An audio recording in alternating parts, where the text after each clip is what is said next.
oltre 20 esperti del settore turistico riuniti insieme a Montegrotto Terme per affrontare un tema fondamentale per il territorio veneto, l'acqua in tutte le sue forme e funzionalità.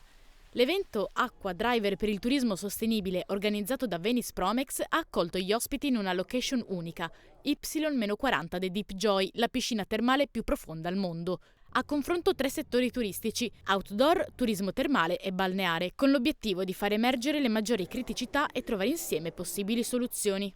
Dove arriveremo? Dovremmo arrivare attraverso la consapevolezza da parte degli operatori, siano essi gli amministratori, siano essi gli albergatori, ma anche coloro che lavorano nel settore dell'artigianato, del commercio, di capire quanto importante sia valorizzare queste situazioni dove l'acqua, per l'appunto quella termale, ha questo grande valore, ma c'è un altro aspetto che noi riteniamo che i gruppi di lavoro oggi hanno anche fatto capire quanto sia importante: il lavoro di squadra. Un turismo che è in continua crescita nel territorio, sia grazie all'accoglienza che le strutture offrono, sia per i benefici delle acque termali, fisici ma anche psicologici. Abbiamo visto anche un aumento delle ricette mediche, quindi dell'avvicinamento alla terapia classica, alla terapia termale, alla terapia inalatoria.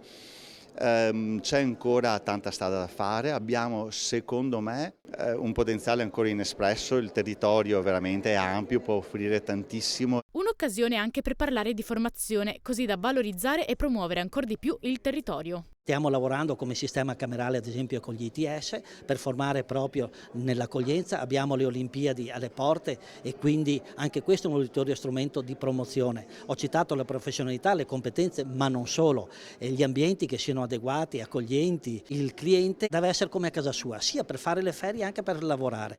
Tra tavoli di discussione e spettacoli subacquei, l'evento si è concluso con un convegno che ha messo intorno ad un unico tavolo gli addetti ai lavori dei 3 settori, organizzatori dell'evento e istituzioni.